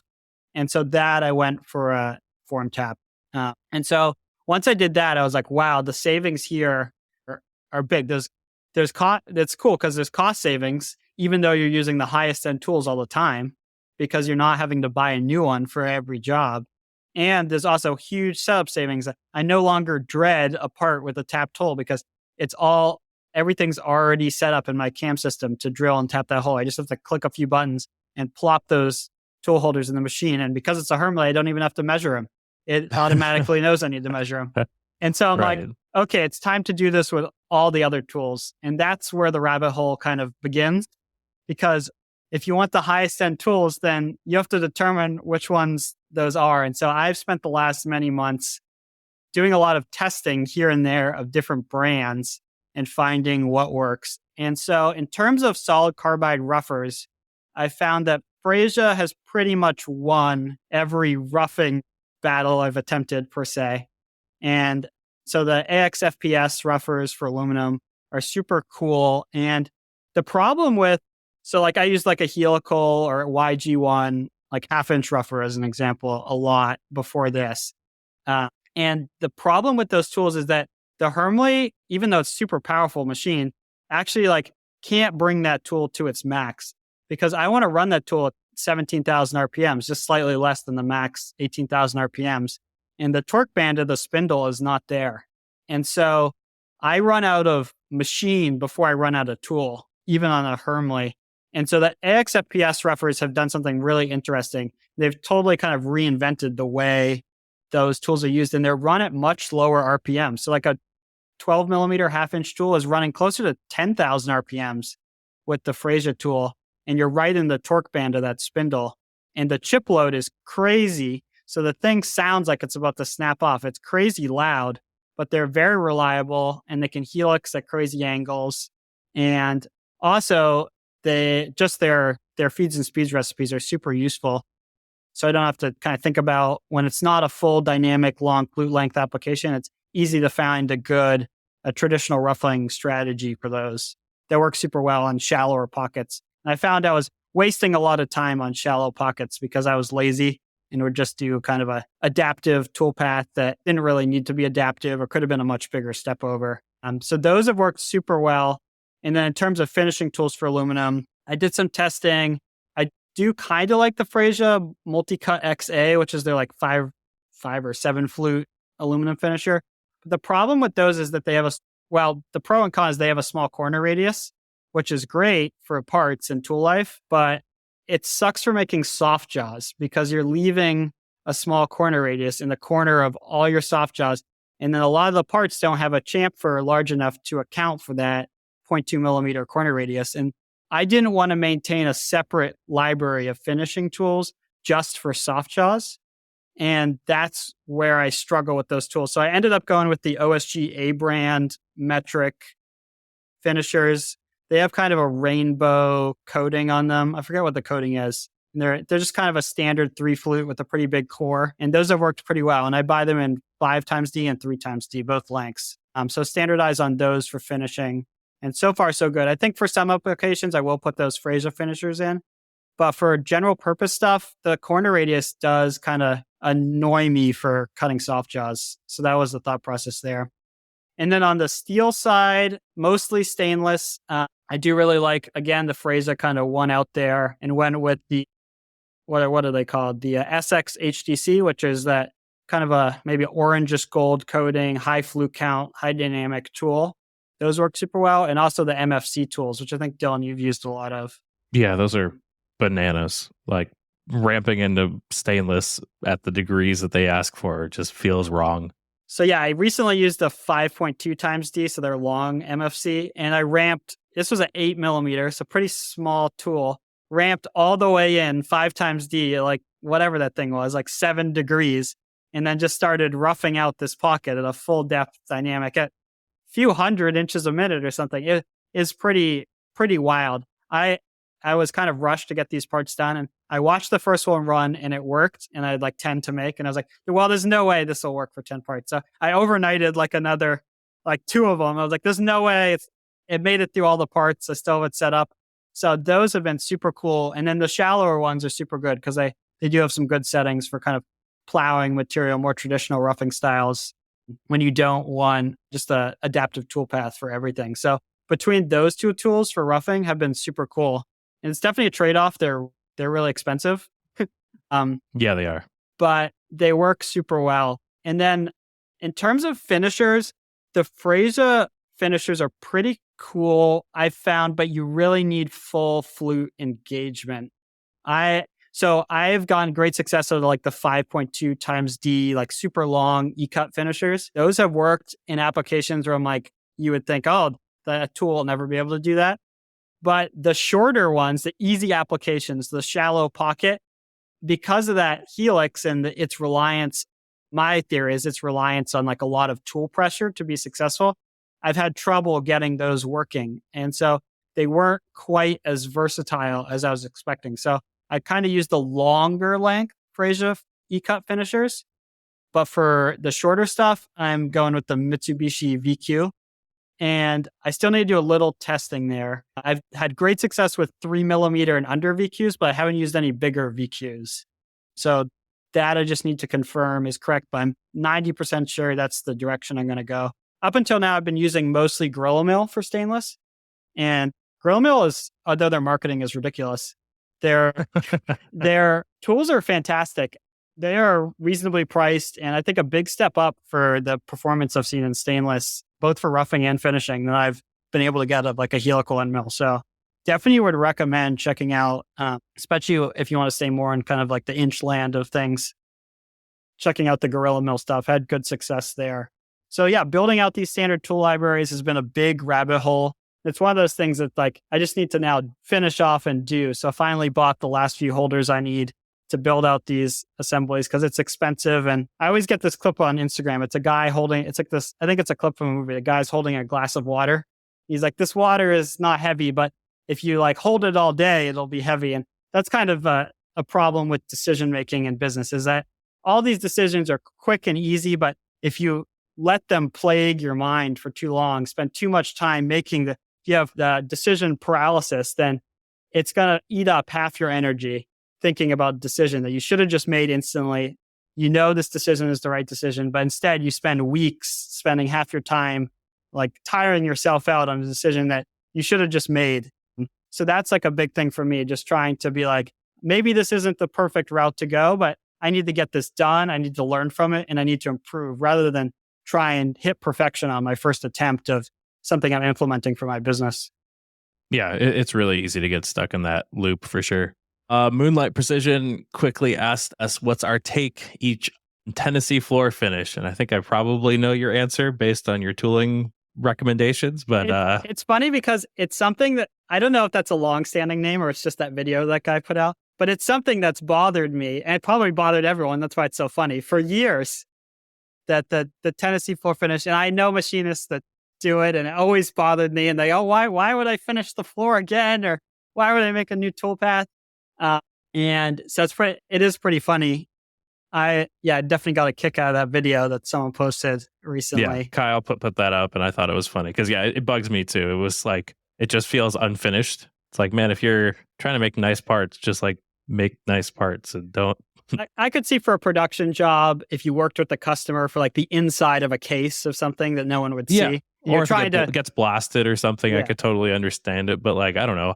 I send, for the most part, uncoated, untouched parts to my customers, and I couldn't imagine sending them an adaptive on any kind of floor or face. But it was funny. I posted that part a day ago, and they do have these swirl patterns that looked really cool that I had spent a long time trying different pocket strategies to make it look just right, because I didn't like the tool marks on some of those softer stainlesses. And in some ways, it did kind of look, in person, they look really nice, but the picture does kind of look like a Tennessee floor finish. And someone was like, is that a Tennessee floor finish? But in my description, I was like, no Tennessee floor finishes in this shop. And then I looked at the picture again. I was like, maybe this does look like a Tennessee floor finish from this angle.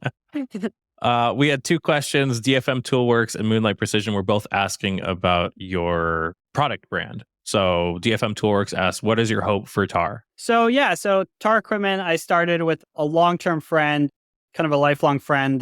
We went to middle school together, and we've both done a lot of kind of outdoors stuff. We're both kind of big skiers and stuff like that. So we were both looking for a product. So he works in healthcare consulting, kind of like the big pharma consulting.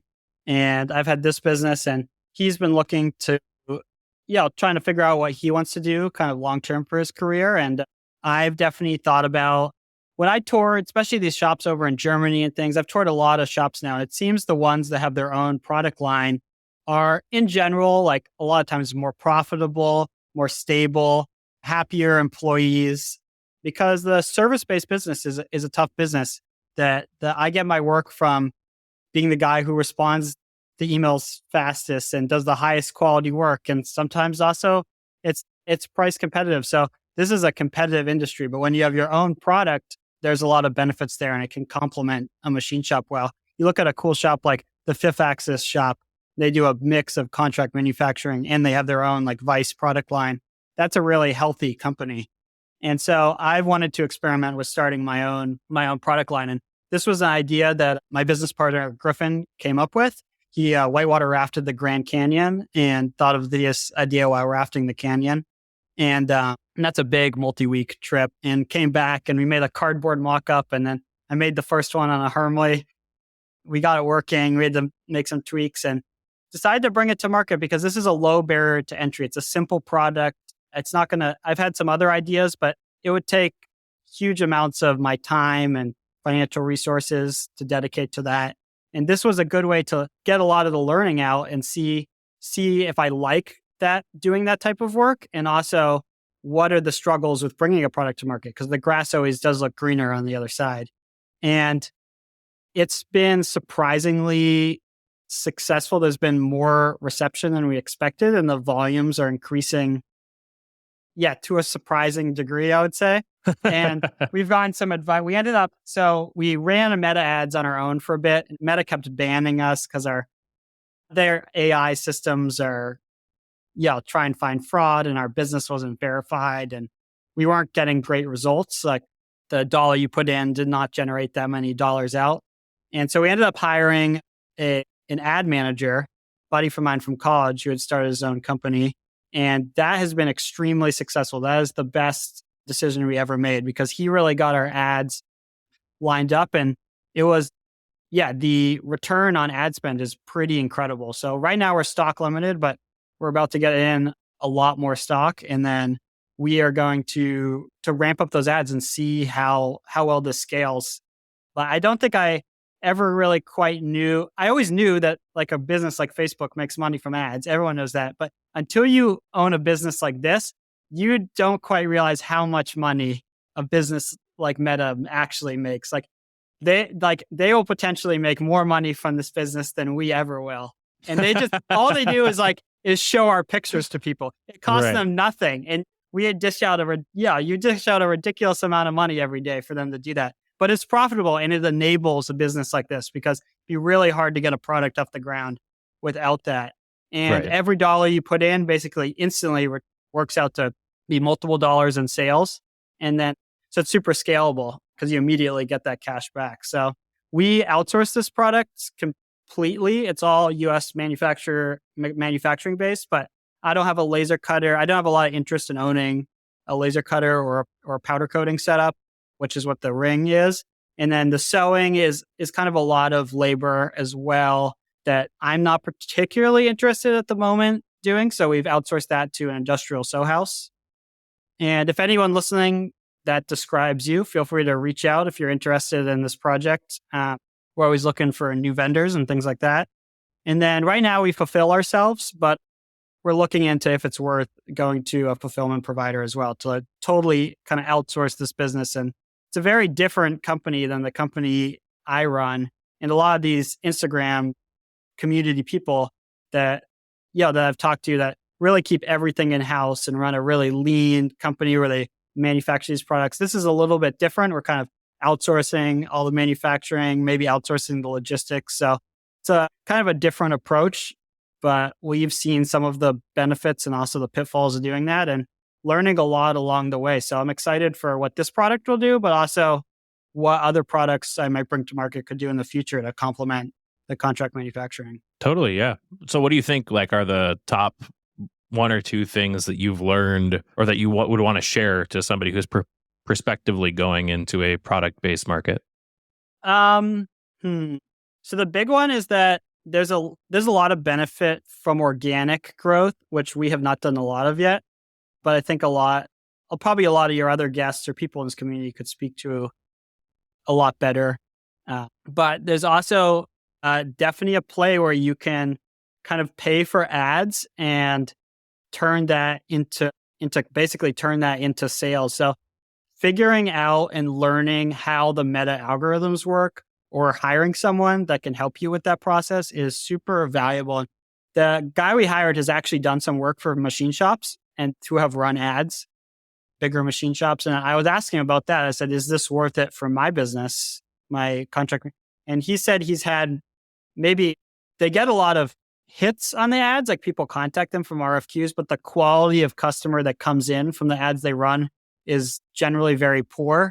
It's a lot of people, the kind of customers that you would not want, onesie, twosies, inventor types that don't really know what they need, people that don't want to spend a lot of money or have burned bridges at other manufacturers. So I thought it was interesting to talk to him about that.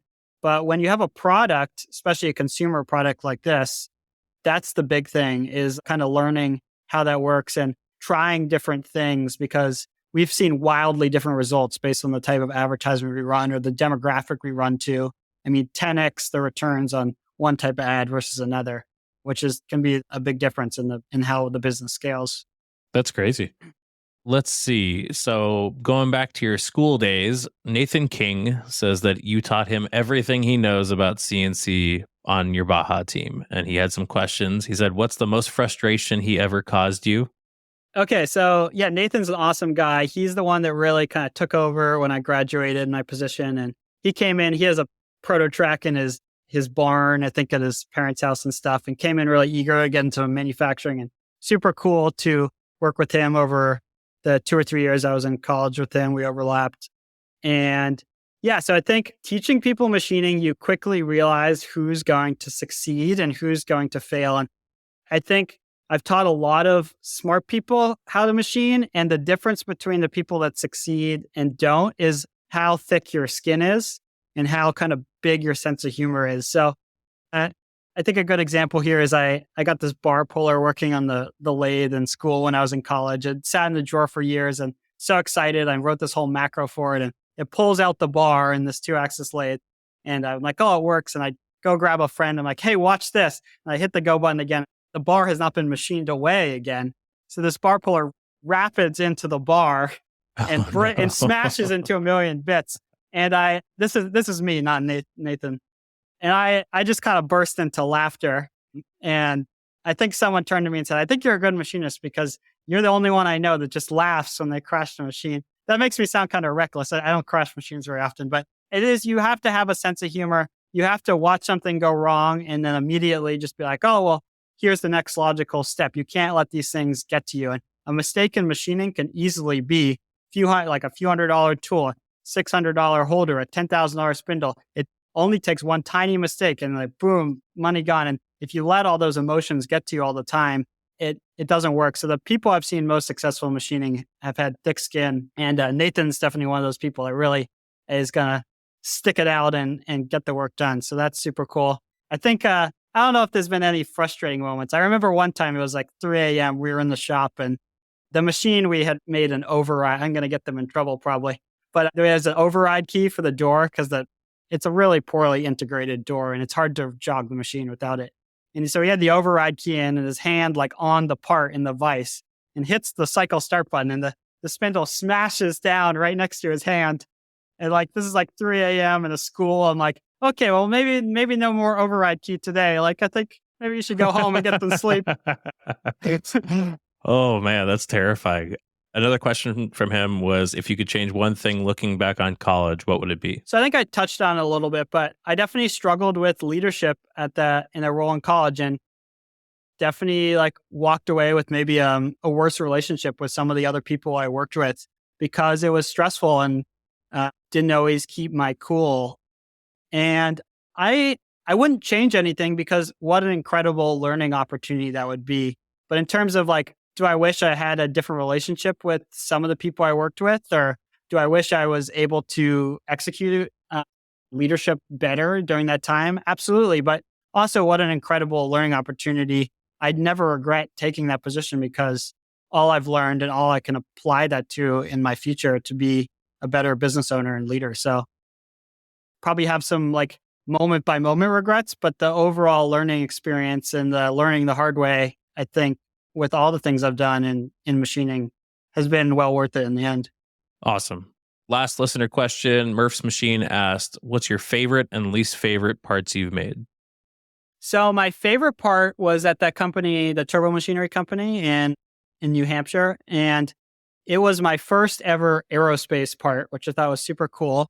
It was a small, they call it a stator. A stator is like kind of like an impeller, but it doesn't spin. It stays stationary. And it's a 2D blades. They're not 5-axis blades.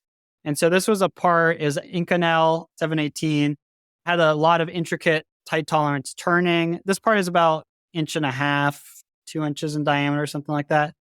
And then some milled work for these super thin blades that thinned out to like 5 thou on the ends. And there was some troubleshooting there with getting those blades to prevent them from curving over when the end mill rounded the corner and had to go to much smaller tooling. But the part itself came out really nicely. I don't think there's anything in particular about it that's super interesting, but I think what it represented for me at the time made it the most exciting part. That I felt like it was a big deal to be involved in this aerospace part. It felt very consequential at the time.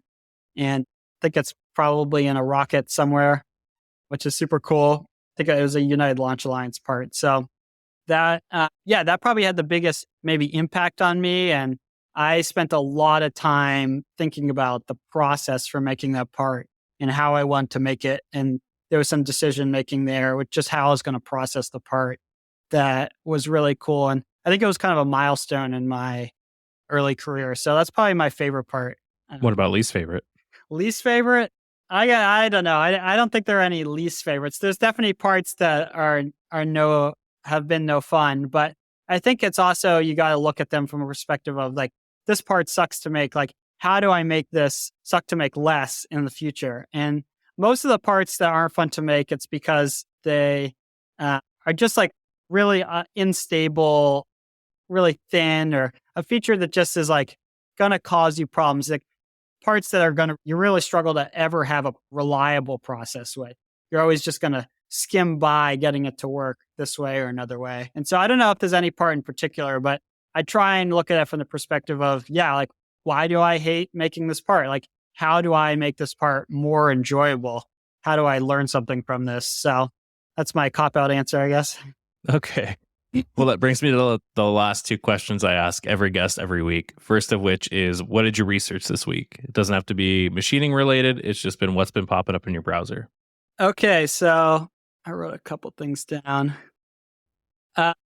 Let's see here. So research. So the first thing we talked about is kind of the standardized tools. Been trying to figure that out and finish up that process. But also, so right now I use Mastercam and I post out a Camplete TruePath. Camplete's, since the Autodesk acquisition has become, there's been less support and it's getting more expensive every year. And it's also clunky. It's never fun to arbitrarily add an extra piece of software in between you and the machine. And so especially for proof outs, when you need to change one toolpath, it's a lot of button clicks that make it not a streamlined process. And while it posts really good code and I have it dialed in, I want to move away from that. So part of the reason I went to the Harmony event where we met a few weeks ago was because I wanted to talk with the applications engineer, specifically Kyle, who's really been working closely with Mastercam to dial in a post processor to get it posting directly out of Mastercam. And so I, for the Heidenhain, post every toolpath separately. It's its own .h file. And then I have a big main, and it makes editing and rearranging programs really efficient. And that's something Camplete does well, but the Mastercam post does not. So I also was able to have some cool conversations with people from Mastercam about building some custom C hooks, which is like some custom like code automation to generate a main and solve some other technical Mastercam problems to make the workflow exactly how I want. So that was really productive. And if anyone does have C-Hook or NetHook development experience for Mastercam, definitely reach out. I'm still looking for someone to kind of implement what I'm looking for. So definitely let me know if you have any experience with that or recommend anyone. So that's what I've been researching on the business side.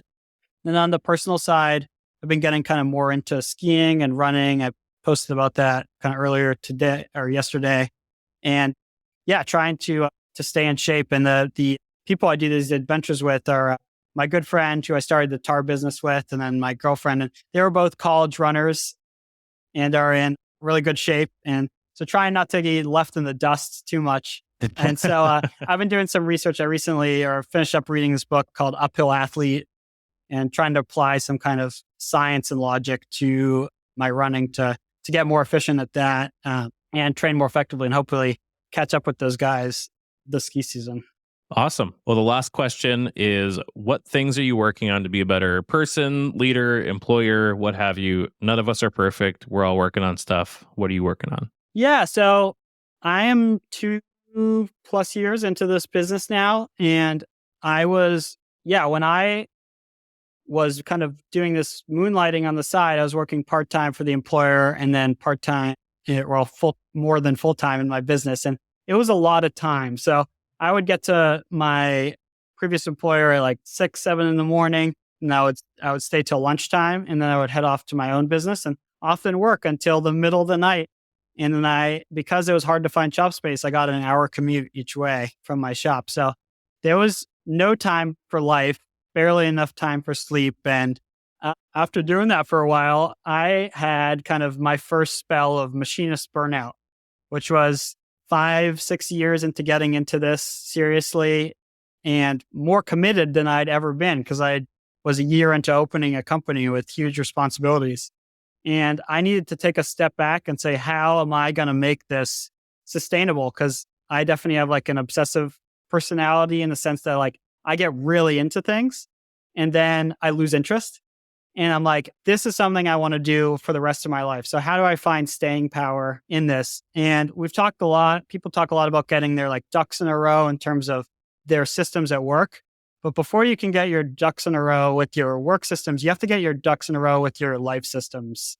And I took a step back and really kind of all last year really looked at how am I going to be more efficient and live a more sustainable life. So started doing some things, started, dating and found a really awesome person. We've been dating for a year. and also just got more in shape, but also found some things. So like a big thing I do is I get these meals delivered every Sunday from a company called Nutra. It's a meal delivery service, and it's expensive. It's a big expense for kind of my business. Every week it's like $200. That's like $10,000 a year I spend in these meals. But there is a better ROI on that than like anything else I probably spend money on. And it sounds ridiculous to spend that much, but when your time starts to become valuable, and I'm the kind of person that forgets to eat, and then it's 4 p.m. and I'm hungry and I'm unproductive, and I drive to Chipotle, and then I've wasted 2 hours, and then I can just pull these healthy meals out of the fridge and just feel like if I could have any superpower, I always said, I just want to feel like well fed and like 100% all the time. And like this is like a step towards that. So that has been like one of the biggest things I've implemented that has really massively increased my productivity and my general health. And it's not like a diet. I'm not trying to lose weight or gain weight. I'm just trying to stay healthy and stay focused on what I'm doing. So making changes like that to your life and finding how this is going to be a sustainable journey has been kind of a big process for me this year. And definitely, I think something everyone goes through when they go through this business journey. That's awesome. Yeah, I completely agree. Sometimes as a business owner, you have to do things that logically hurt, like like buying a meal service or something. But big picture, they just save you time and save you the headache. So totally appreciate that. And I can definitely empathize with the rest of the obsessiveness and then burnout, because I feel like even every year I go through like ups and downs where I'm like, oh, I can feel I'm kind of going into like a low period where I'm like not going to feel productive. And then I like come out of it and I'm like, oh, cool, let's get all this work done. Every once in a while, I'm like, this is ridiculous. And I take a week off, and it's like the most unproductive week I have. I'm like, I get nothing done. I'm hungry. I'm like, no, like this is so worth it. And it's not everyone is in a financial position in their business to do something like that. But if you're like a business owner or someone who's really struggling to find the time and your time's becoming valuable, I could not recommend looking into something like that enough. And feeling like you're in your prime all the time and is so valuable to, keeping a level head and running an efficient business. So yeah, lots of changes like that in my personal life, getting those ducks in a row have really helped me. And now I can really turn and finishing off getting my kind of business's ducks in a row with these standardized tools and things before I get my ISO medical cert, the ISO 1345. I'm pretty close to going through the certification and then bringing on some new customers. But first, I really want to get my systems in order so I can onboard that new work in an efficient way. That's awesome. Well, thank you so much for your time, and thanks for joining me on the podcast. I really appreciate it. Yeah, thanks so much for having me. And thanks to new Patreon members. Looks like Jason, Will, Hatham, Juan, Joe, and Elliot. Thank you all for joining. Lets me send mics out so that you guys have good audio. Thank you all for listening, and I will be back next week.